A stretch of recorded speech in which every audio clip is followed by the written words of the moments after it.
Hey, good afternoon, everyone.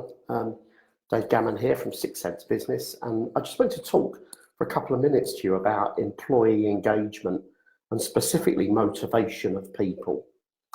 Because when I worked in the business coaching franchise, we used to have a little kind of saying, which was your employees are either on the bus or they're off the bus. And then in a further sort of twist and nuance, if you like, we also used to say, and if they're on the bus, are they on the right seat? i.e., are they doing the role that is best suited to their skill set and what they're inspired or motivated to do, I guess. And I think it's an oversimplistic way of looking at employees and what motivates and engages them. But I want to tell you a story about when I worked at Tesco, actually. We, in the internal audit department I worked in, we had, this shows, by the way, how long ago this was. We had a typing pool, 3 or 4 secretaries. And one of the secretaries in there, Julie, she was one of those employees. She was just the laziest. She was always off sick. She was always moaning. You used to be frightened of going and asking her to do a report for you because she'd just kind of bark at you if she was in the wrong mood. And then one day, Julie applied for a bigger role in another department, ironically, the human resources department. And in a further twist of fate, she got the job, which delighted us all no end. And the irony wasn't lost that of all the people to recruit her, it was the HR department. And then I bumped into Julie about 3 months later in the head office. And I asked her how the job was going, and she said it's going really, really well. She was really excited, really upbeat. She said she'd been working really long hours. She'd been getting in at 7:30 and not going home till 7 o'clock at night because she was busy setting up this new department that she'd been asked to set up.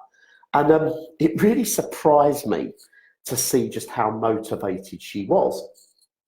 And maybe that's a great example of this idea of on the bus, off the bus, in the right seat. Just seemed in Julie's case, it was when you put her into a role where she really felt like she could contribute, she flew. But I don't think it's as simple as just matching roles for people. So I'm really interested, not so much in whether your employees are on the bus or off the bus. I'm interested in what makes them behave in ways that indicate that they're on the bus or off the bus.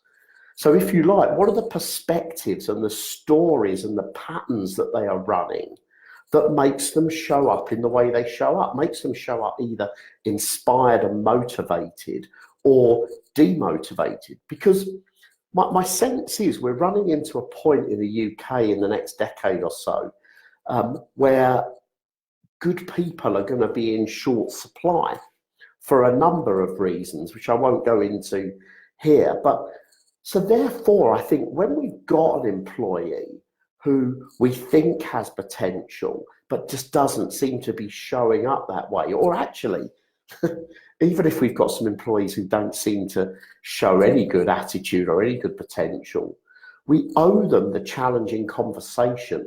We owe them to explore their perspectives and why they think the job is good or why they think the job is bad and why they show up the way they do.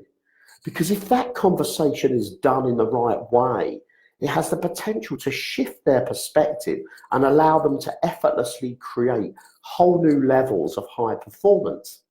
So I wanted to leave that thought with you. And really specifically, are you really sitting down talking with your employees about why they are the way they are and why they show up in the role the way that they show up?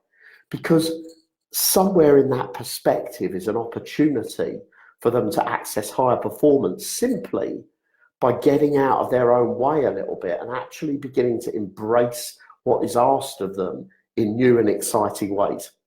So I hope that helps, and I'll catch up with you real soon.